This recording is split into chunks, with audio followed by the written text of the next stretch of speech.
Okay, there was a question back here. Well, Yes, sir. So for the carboxylic acid, question, guys. for the carboxylic acid, right? It's like COOH. Does that technically also include a carbonyl group as well? Like I don't understand. Carboxylic acid contains a carbonyl. Okay, understood. So does a ketone, so does an aldehyde, so does an amide, so does an ester. They all contain a carbonyl. So you want us to say both, or because that's generic? No, we don't- carbonyl is not a functional group. Carbonyl is a component of functional groups. Okay.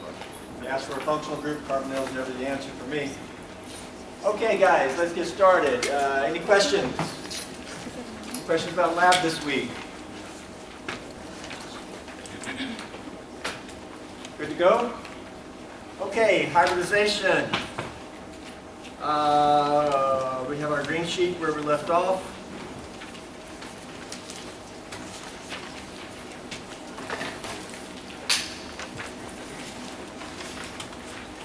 We did functional groups. Yeah, I gave you super advice there. If you ask to draw a structure, we did a few systematic. Once you get pretty big, though, it gets more difficult to do it systematic, and you need to be able to just use functional groups. Those are your building blocks. Here, how many DUS here? Okay, how many DUS? C7, 16, missing 10, 5 DUS. And I see C7, I can just throw up a benzene ring. Because that right there is 6 carbons. And that's 4 DUS. I just need 1 more DUS. I see 2 oxygens. What functional group has 2 oxygens? Do any? Carboxylic acid has 2 oxygens. That's 6. That's 7 carbons. There you go. 2 oxygens. 7 carbons. How many DUS in my structure? 5. 5. That's what this formula says, right? Okay, we're done. Do we have to worry about number of H's? No, they're right. DUS tells us number of H's. You can count them up. I bet you a steak dinner, there's 6 H's there. Okay? So I put together a structure using DUS, idea of functional groups. Okay. 6 carbons. Of course, if it wasn't 6 carbons, you can't have a benzene ring. Granddaddy of all aromatics, common. So functional groups are your building blocks. Okay? And I didn't sit here and do 1 carbon at a time, count down electrons. It's a very systematic approach for small molecules. Once you get bigger, you kind of know your building blocks. Yeah? A variety of other structures I could have put together here, because there are a variety of other constitutional isomers for that formula. Little secret advice? All right, don't tell anybody I told you that, okay? Hybridization, SP, F9. Alkyne, a 2-carbon alkyne. How are we doing with nomenclature? F-probutyl, right? Prefixes, number of carbons. 2 carbons, F, ine. Ine would be an alkyne. You have to have at least 2 carbons if you have. You can't have a 1-carbon alkyne. Each carbon here is sp hybridized. We'll start with that. But how many regions around this carbon? The other one's the same. 2. Single bond region, triple bond region. 2 regions. How many hybrids do we need? 2. Hybrids set your geometry, regions, okay? The regions, we need 2 hybrids. So how many are we going to put in the blender from our original ones? 2. The original is what? 2S and then 2P. This being ground state, yeah? Let's just take 2P and 2S. Now let's put these in the blender and blend them up. And what do we pull out? If we put 2 in, you pull 2 out. If you put 4 in, you pull 4 out. Put 2 in, let's pull 2 out. These are now blended or hybridized. What do you want to call these? SP. Well, what would in? An S and a P. So let's call these SP. This is 2 SP orbitals. Same energy, degenerate energy. Okay, we blended those. What did we not blend? You're still there, 2p orbitals. Okay.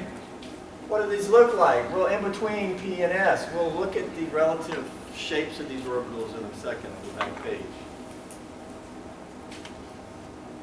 2 hybrids and 2p orbitals, and this is how it's bonding, because this sets your geometry, and 2 is going to be what geometry? 2 things are spread out what way? 90-degree angle? Oh, like this, and that's linear. Yes. Okay. And over here, what type of bonds do you see? Let's start talking that lingo. Sigma bond to H. A single bond is a sigma bond, head to head. Okay? Sigma bonds are made using hybrids. Sigma bond to H. The arrow is the valence electron of carbon. The H is the electron from the H. Over here, it's sigma bonded to carbon. But it's also got what else over there? It's also got 2 pi bonds to carbon. And what type of orbitals do we use to make pi bonds side to side? Hybridized. P orbitals. P orbitals interact side to side. It's called a pi bond. Hybrids interact head to head.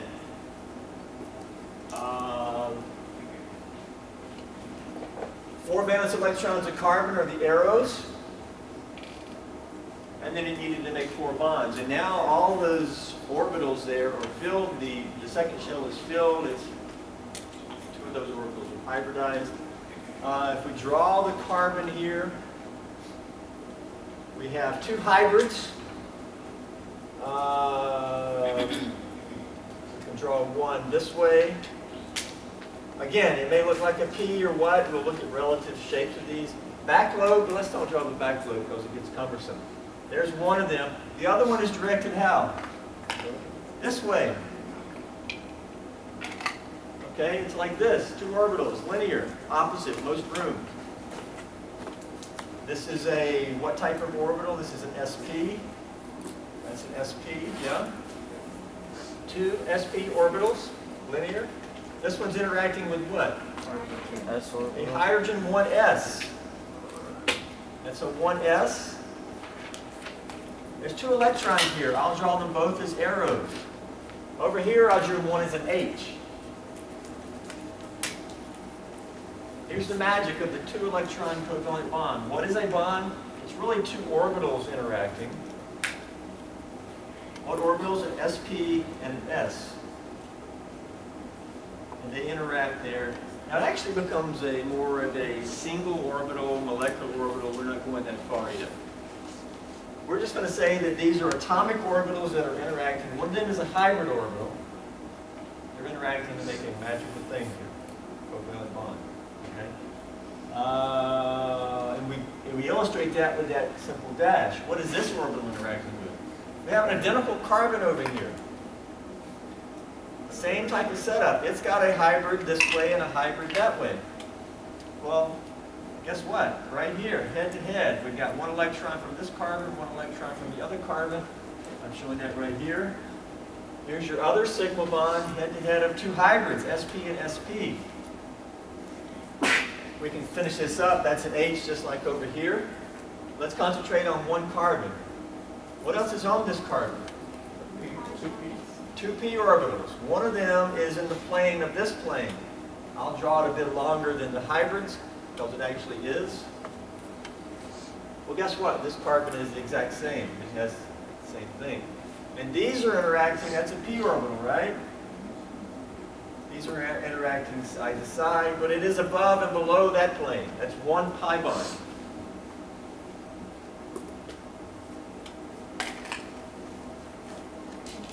And what do we have here? 1 electron right.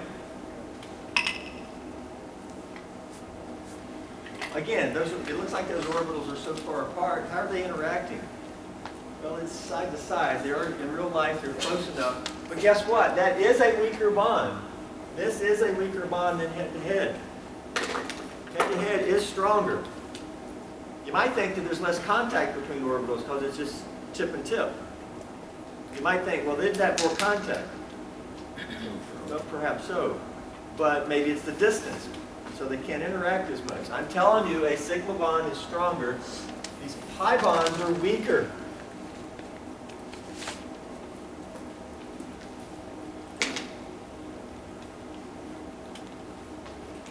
Okay?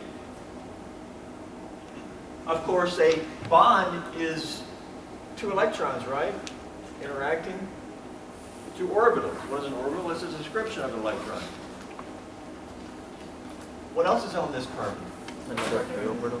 Another p orbital. How is it positioned to all this? All this is drawn flat on the board. Orthogonal to How's the, the other p orbital?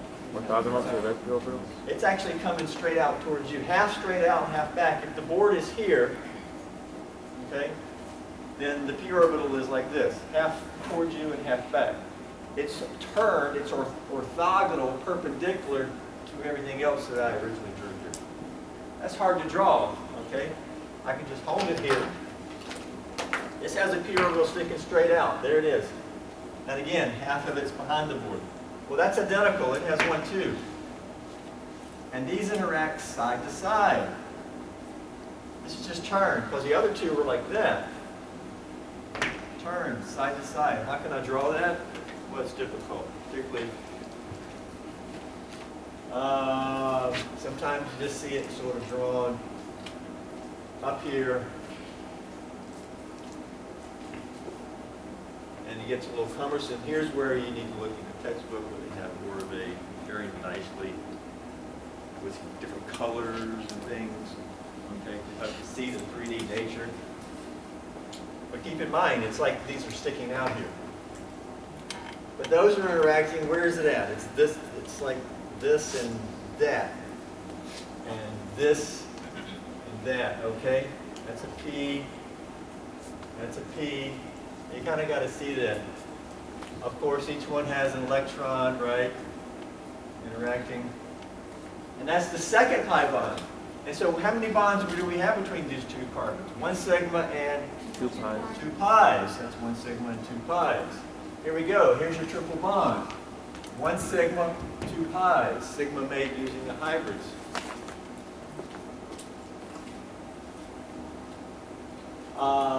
And that's the theory for the sp. What's the bond angle between the HC and C? It's all linear through there. Okay, 180 degrees, right? We know that from experimental evidence. This is the theory of hybridization for this. You cannot get this type of, if you use ground state, it's going to be tough to get this. And this is reality. A lot of this we know from experiment. So when carbon bonds, it bonds in a hybridized state. We see different types, sp3, sp2, and here's an example of sp. What can we say? Okay, 2 pi bonds. Of course, each bond has 2 electrons. So pi electrons are electrons over in p orbitals. Called pi electrons. Right? I reckon electrons in hybrid orbitals would be called sigma electrons, maybe. Bond lengths and strengths, back of the other handout, functional group DUS.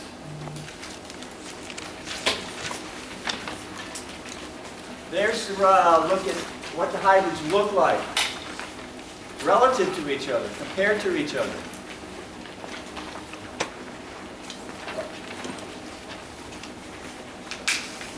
Each one I showed a backload. Which one's longer?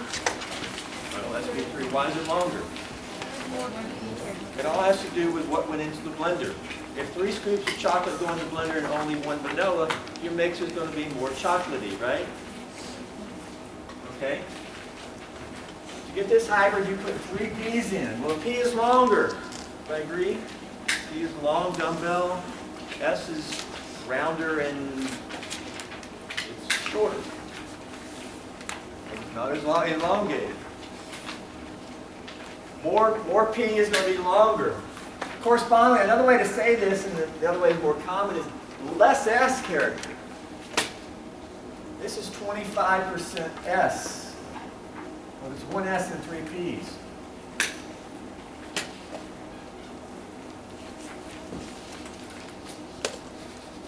Over here we have What percent S? 33. 33% S. That means it's less P character, right? Less P character should mean what in terms of length of this orbital?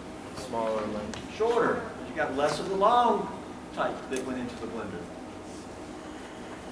But think about it the other way, because it's more common to refer to a percent S character. The more S, which is more rounded and nubbier and shorter, the more S, the shorter the orbital. Okay? You see how it's getting shorter, my lovely drawings here? Okay? And then what is this, 50% S? Yes. Yeah? This is getting closer to more of a more rounded, like it's approaching more like an S. It's got some elongation, but okay? You see this trend here? So which one of those hybrids is going to make the longest bond? The longest orbital will make the longest bond. Okay? Which one will make the strongest bond? Shortest. SP. Why? Close together. Okay, well that's the obvious answer. Why does shorter make a stronger bond? Greater overlap. Think about head to head. If the head is real big and the heads are interacting, you've got more interaction. If the heads become smaller because more of it's elongated, you're going to have less overlap and less interaction. Also has to do with the closeness of the electrons to the nucleus. Okay? Say there's an electron in each of those hybrids. Which one is closer to the nucleus? SP. Just look at an S or a P. Atomic ground state orbitals. In which one can the electron be closer to the nucleus? S or a P? S. Actually, a P has a node at the nucleus, right? Meaning there's no electron density at the nucleus. Electrons that are in SPs are closer to the nucleus. That also makes the bond stronger. You haven't separated the electron from home base as much, from mama, okay? The closer the electron is to mama, the more stable the electron is. All right? Because the nucleus is positive. The electrons are pulled away. Well, take physics. I recommend a physics class. I don't have to understand a lot of things related to physical chemistry. All right? Anybody taken physics yet? Okay. There's some things there.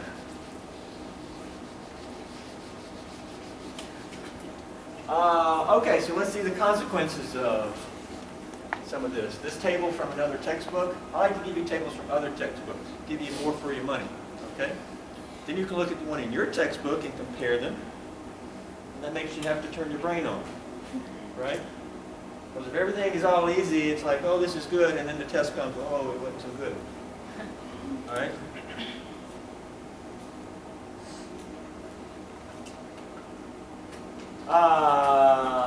Okay, this shows a compound ethane hybridization of each carbon, because they're both the same in all of these. Both these carbons are sp3, tetrahedral.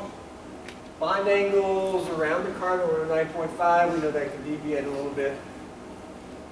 Length of the carbon-carbon bond, okay, typically in angstroms. What's an angstrom? The unit of measurement. What is an angstrom?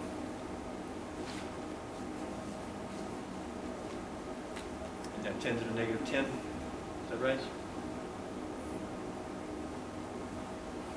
10 to the negative 10 meters, is that right? Y'all ever learn angstrom in Jenkin? No. Okay. Angstrom is hugely widely used in chemistry. Did you learn nanometer in Jenkin? Yes. That's 10 to the negative 9, right? Angstrom is 10 to the negative 10. Okay. If you want to turn that to nanometers, you can change it to what, 15.4? Okay. Typically, angstrom is more common for bond lengths. But the main thing is relative. Because down here, we're looking at the CC interatomic distance. Okay? These carbons are closer together. Why? Well, it has to do with the orbitals and the hybrids. Hybrid is the answer to most everything here. P orbitals are just sort of extra that are, pi bonds are just sort of extra. But this is what type of hybrid is between these two carbons? Overlap of what type of orbitals? SP, SP, right? This is sp2, sp2. This is sp3, sp3. Which bond is going to be longer? This carbon-carbon bond is longer because it's using longer hybrid orbitals to make that bond. Shorter hybrids are going to make a shorter bond between the two carbons, and we see that in the bond length here. So that trend should make sense. Which bond is stronger? You got to be careful here. They're not talking about just the sigma bond. They're talking about the entire bonding between carbons. It's a little bit vague there. In what units? kcal per mole is most common in organic. 90 kcal per mole. This is higher. Well, that makes sense because a double bond is stronger than a single. Yes. Is it twice 90? No. No. Why is it not twice 90? Because pi bonds are weaker than Because it's sigma not two sigmas. It's a sigma and a pi. And the pi is weaker than a sigma. So that's why it's not double. Is the sigma 90 though? Is this like 90 plus 84? Are the two sigma bonds the same in these compounds? Just look at the sigma bond, which I indicated with the hybrids there. Are the sigmas the same strength? No, which sigma is stronger? This is actually a stronger sigma bond between carbons because we're using shorter orbitals. Shorter hybrid orbitals will make stronger bonds, closer to mama. The sigma bond here is probably, I don't know, but it's higher. Let's say it's 100. So this is like 100 plus 74. What I'm trying to tell you here is the sigma is stronger than that, but then the additional comes from the weaker pi bond, which is less than the 100. Okay? Well, 90 times 3 is 270. That's not 270. Why is it not 270? Once again, the bonds are smaller. Because it's not three sigma bonds. It's a sigma and two pi. It's two weaker pi. Now again, this down here is probably, the sigma bond down here is greater. Let's make this 110 plus, well, you get the point. What I'm trying to say is I'm trying to focus you on that sigma bond that's part of that. And the fact that this is not just 3 times 90 because it's not 3 sigma bonds, it's 1 and 2 pi's. But you should see the trend here, okay? And it's all based on this here and the shape of the orbitals at the top. The length of the orbitals and the stability of electrons in those orbitals. You can also look at the CH bond and which is longer. Well, we'll say which is longer. Because this bond here is what? sp3 to s, sp2 to s, sp to s. Which bond will be longer? Well, the s is the same. The difference is the hybrid, longer hybrid to s will be a longer CH bond, right? Now the difference is not much, but it's still a trend that you should be able to understand. Which CH bond is stronger? Don't look over there. Which CH bond is stronger? SPS, because, well, the S is the same orbital. The difference is the SP. An electron in an SP is a more stable electron. It's a shorter orbital. Both of those things are going to lead to stronger bonds when that orbital is used. And indeed, that CH bond is stronger.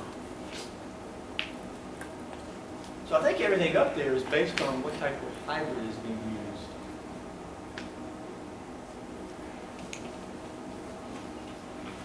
And you understand the relative shapes, which again dictate length, but also stability. Length applies to stability. And length means how far the electron is away from mama. More electron is away from mom over home base, it's not as good. Electrons closer to mom are more stable. More stable electrons make stronger bonds.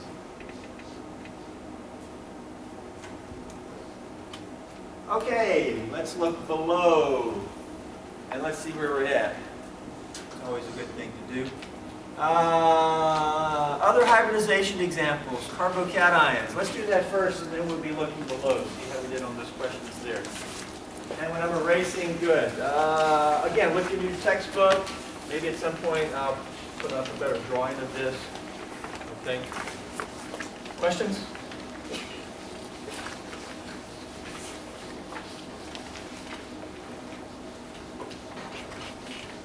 Is this what you did in Gen Chem? You looked at this type of stuff?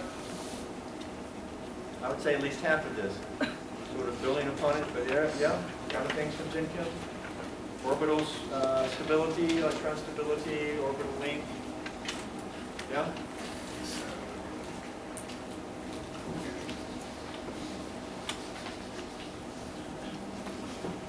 Okay, let's look at, how about CH3? That is a carbon with 3 H's around it. Is this a good molecule? Is that complete? Completely good? Carbon have an octet? No. Not standard bonding. It's not standard carbon have a charge. What's the charge of this carbon? Charge of this carbon? Positive.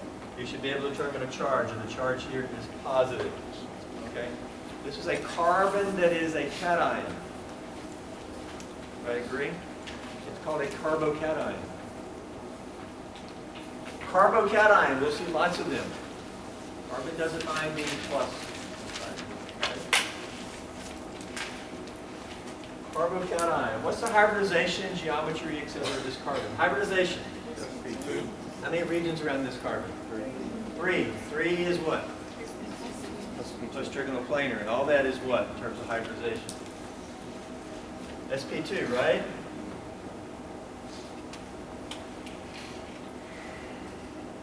Because sp2 gives you how many hybrids? Gives you 3. Because if you put an S and 2 P's in the blender, how many are you going to pull out of the blender? 3 SPs. 3. There you go. There's sp2. We've already showed this before. Okay. What is left over? What did we not put in the blender? 1. P. Okay. These are sp2s. 3 degenerate. Okay. We can put energy here. You know, you can clean this up, but I'm not going to do that every time. Okay. Here's how first thing I ask at this point is, what type of bonds do you see this carbon making? Sigma or pi? Single bonds or sigma bonds. Okay. There's probably exceptions, but in general, sigma bonds are. I see 3 sigma bond to H's. Everybody agree? What orbitals do you use for that? Hybrids. That's 3 equivalent sigma bonds to H's. Okay. What's up here? Lone pair? No, No, there's no lone pair here. no. Why'd you say lone pair? I think it was negative. No. What's up here? Empty orbital. That's an MTP orbital. Does this carbon have an octet? No. No. 246. 246. It's missing electrons. Okay? This is said to be sp2 with an MTP orbital. Now, if a tree falls in the woods and there's nobody there, it doesn't really make a sound. Okay? If there's really no electron there, is it really an orbital? I don't know, but that's what it's called. It's called an MTP orbital here. All right? There you go. There's the graphing of the hybridization based on what we see here is where I would recommend. What's the bond angle between HCH we expect? 3 hybrids are going to be spread out how? 123. Trigonoplanar. So these bond angles are actually like this. And this is 120 degrees all the way around. And 120 times 3 is 360, I think. So my original bond angles were not right. Okay? That's it. That's a walk through that. Okay. Well, you want to do one with a lone pair? Sure. What about CH3 minus?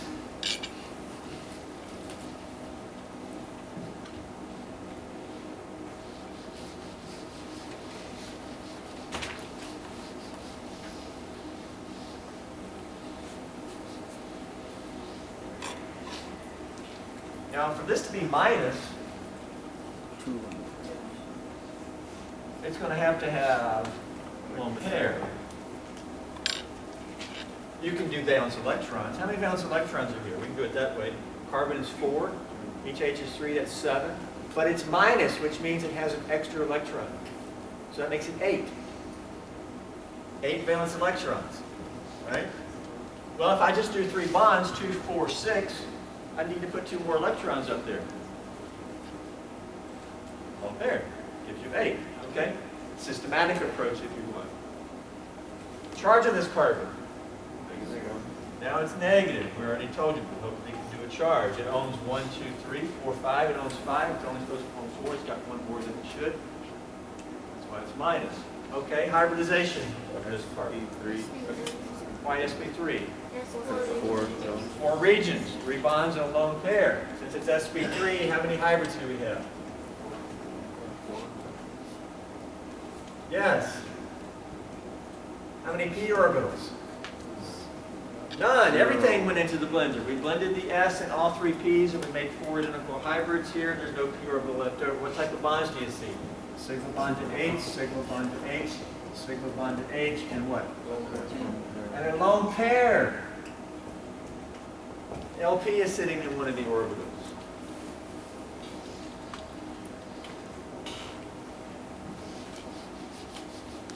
If we draw this, what's the geometry of this electron geometry around this carbon? Yes, we have a carbon, 2 in the plane, 2 in the plane, 1 forward, and 1 back. That's my standard tetrahedral. Okay? Bond to H, bond to H, bond to H. What's going back in this region here? Lone pair. There's a lone pair there. It's occupying that 4th region.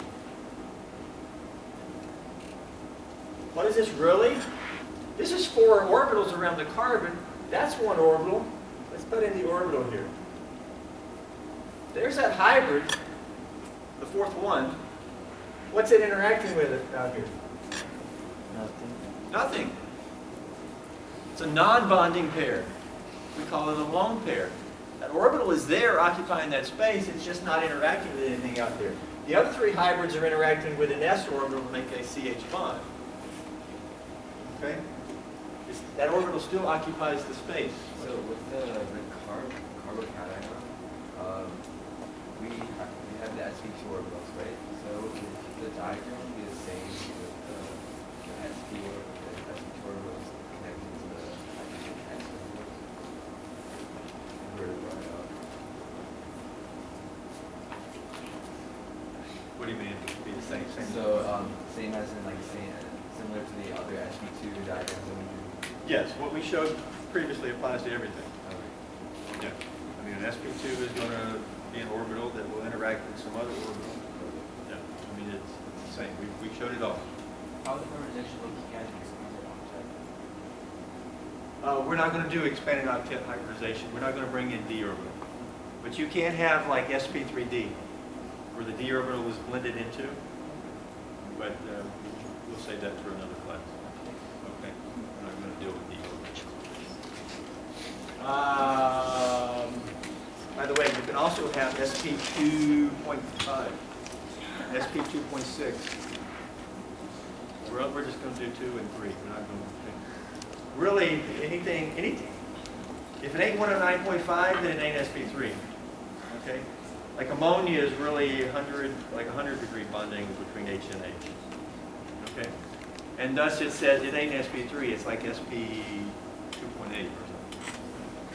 Because really, what rules is bonding. If we have the load group, do you want us to say tetrahedral or triple graph? Yeah. Tetrahedral or what? Do you want us to specify what kind of tetrahedral? Because depending on the amount of lone pairs, it has different names. What do you mean, what type of tetrahedral? There's only one type of tetrahedral. Like, Tetrahedral or trimethyl? yeah. Okay. Molecular versus I don't, that's tetrahedral, it's nothing else. Okay, I don't personally agree with the other type of, I don't see how you discount the lone pair. Okay, so you will never hear me, I reckon I only do electron geometry. You will never hear me do, what's the other called? molecular. Yeah. I mean, I don't, you know, what's the bond angle between the HCH here? Okay? Isn't that right? Let's, So it'll be a little closer. It'd be like level 7. yeah. Standard's 1 to 9.5, it can deviate that. The lone pair may kind of have some repulsions, yeah. But in general, it's 1 to 9.5. Yeah. That was just my question, was that doesn't the lone pair kind of push those angles differently and change some of that geometry, but you just answered, so. Yeah, like an ammonia, yeah, can deviate. But once it deviates, it's no longer sp3, it's SPs, you know. Okay. So it depends on what you want to say and what you don't want to say. And I would just stick with 1 on 9.5. What I'm telling you is I'm not going to get into deviation and expecting to do that. It's reasonable thing to know, but I'm not going to focus on that. What do you call a what's a minus thing called? Anion. Carbon is an anion. It's called a carbanion. Yeah. Carbon can also be minus. Not as common as plus. You see positive carbons more than you see negative carbons. But it can be, okay? Not a standard carbon, is it? Okay. And it's got a charge, like we said. Question? On our hybridizations, does it matter where we show our lone pairs versus our bonds? You mean here? Like it's, yeah, like technically, like No, one- we could have said lone pair and CH. okay, it's all the same though as far as hybridization. is Yeah, this concerned. is 4 equivalent orbitals. Okay. Okay, so let's do some others. That's a couple of carbons. Let's go to atoms other than carbon. Okay. And back over here, Prozac would be an example.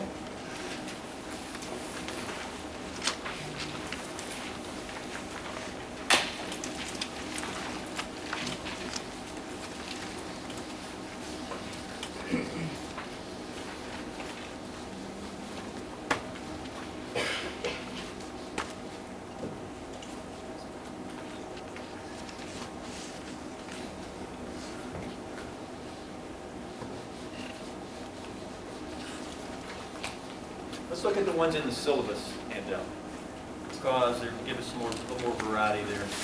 Then we'll come back and see how you did on those, or you can answer those for homework if you haven't already. Let's find a compound over here in the syllabus.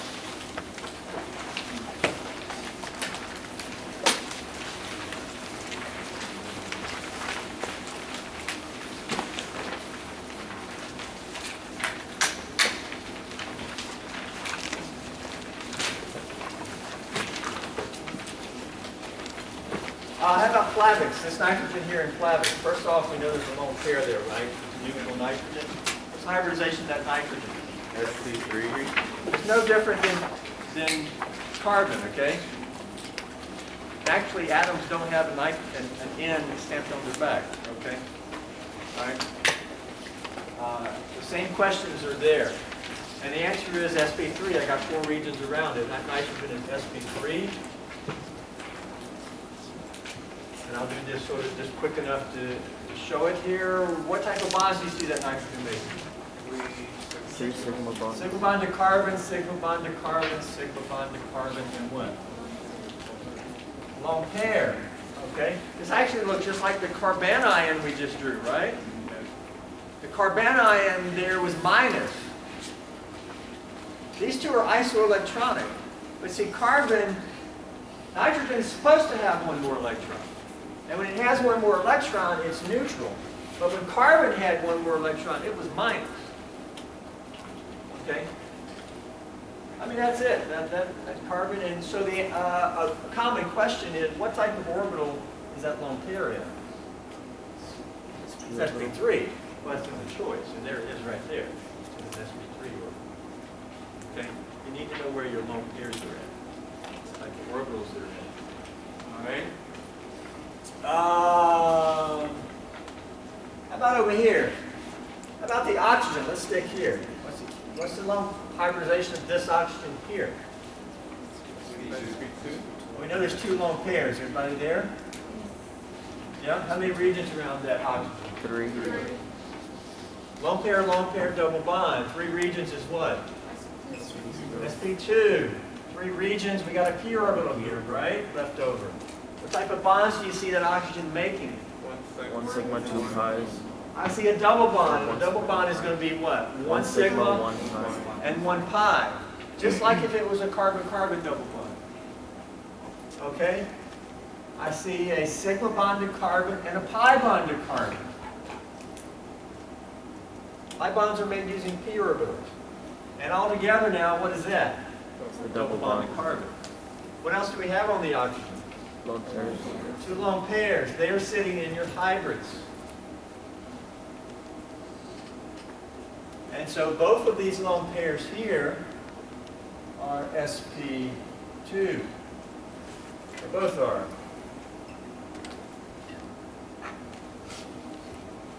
Now if we drew the geometry of that oxygen, what's the geometry, electron geometry around it? Geometry set by hybrids. 3 hybrids is what? Trigonal planar. Trigonal planar. Does that look trigonal planar? Well, coming here is a lone pair, coming there is a lone pair, coming down here is a carbon.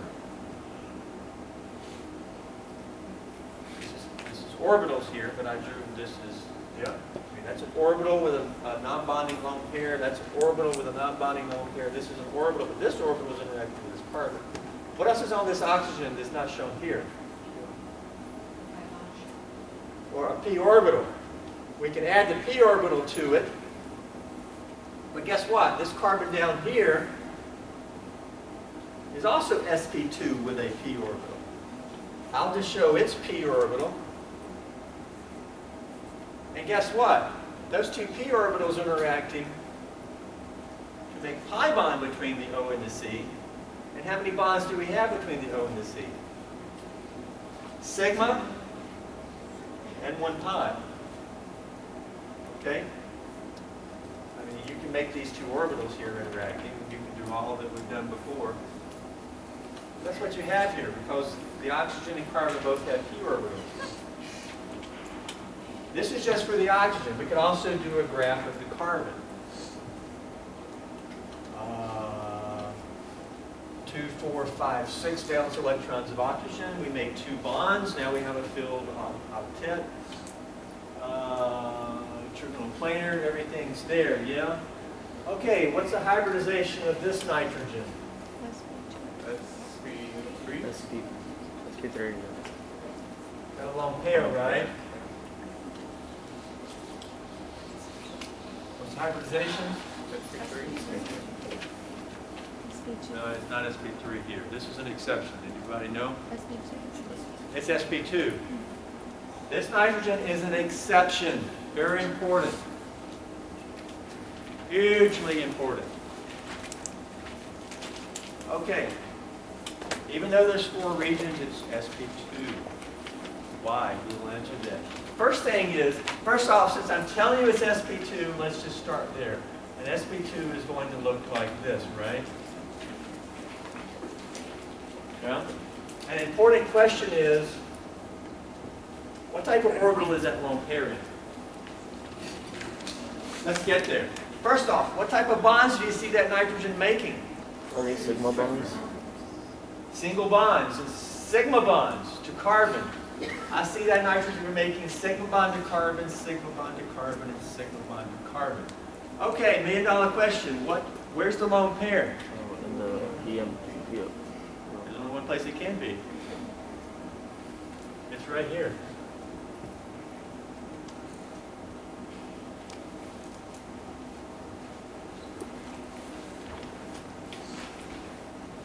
lone pairs in a p orbital. And that's why it's an exception. Okay? That lone pair is said to be conjugated. LP is conjugated. What does that mean? Conjugation has to do with p orbitals.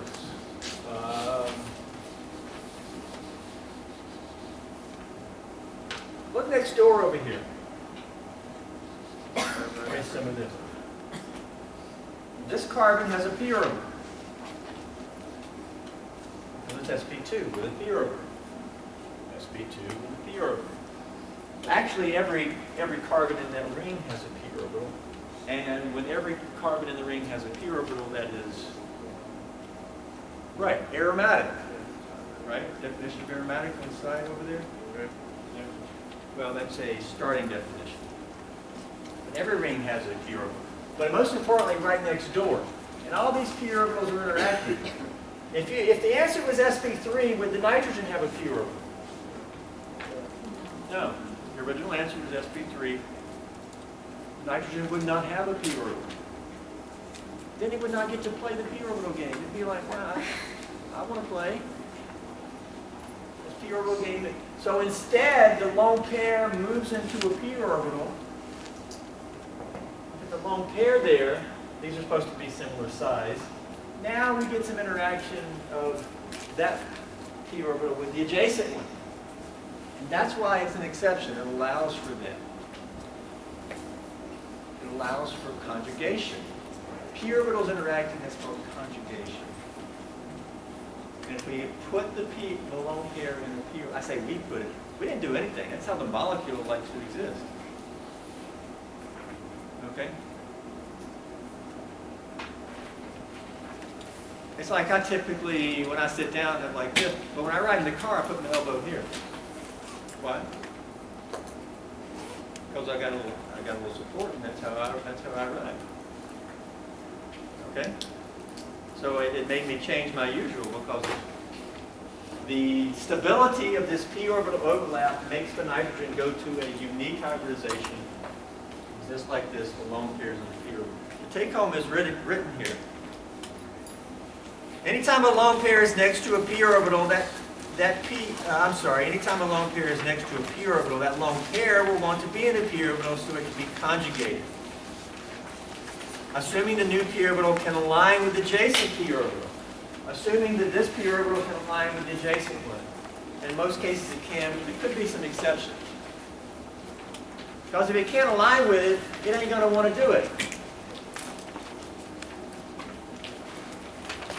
Major, you're understanding this as a precursor to resonance, conjugation, question. So, these two p orbitals are interacting, and that creates this hybrid. There is. That's some pi bonding because computer, yeah. Okay. Thus, and we'll build upon this. There's some pi bonding between the nitrogen and carbon. It's there. Because if you understand that the p orbitals are there interacting, then that's different. Resonance is sometimes called sort of hidden pi bonding. We'll get there. Question. There's another nitrogen that's attached to that triangular ring, cyclohexane, I think. Is that sp2 also? Yeah. These two are identical. Okay. Uh-huh. Yeah. These two are identical, same. This one is different. Is there a p orbital next door to this lone pair? Is there a p orbital here? No. There? No. No. So it's going to be standard sp3. There's no exception. There's no reason for that lone pair to be in a p orbital.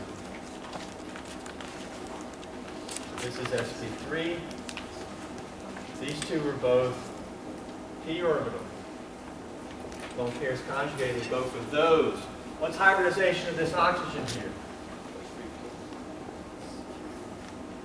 sp3. No. There's a lone pair. Is there a p orbital next door? Yes, there is. This is sp2. Graph that. Well, sp2 is this for the p orbital. What type of bonds do you see that oxygen making? Single bonded H, single bonded carbon. Where are the lone pairs? One of them is in a hybrid, The other is in a p orbital. Okay? Two LPs, one in a hybrid, one in a p. That's your geometry. One of them is in a hybrid, the other is in a p. Okay? Need to do some practice on this. Need to answer questions at the bottom of the green. Where was it? With Prozac?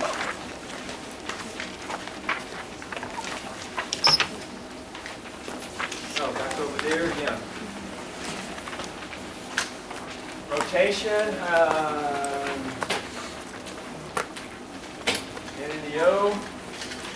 Also, lots of those type questions in my workbook, and you should be looking for those type of questions in your textbook. The Wiley book calls, I call it conjugated lone pairs. These that are in p orbitals, the Wiley book calls it, I think, delocalized lone pairs. Okay.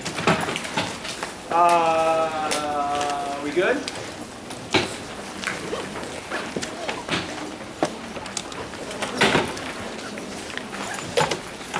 Moving on Wednesday, yeah? Physical properties, seems like it's coming soon. Our first quiz will be coming soon. Have a good day, guys.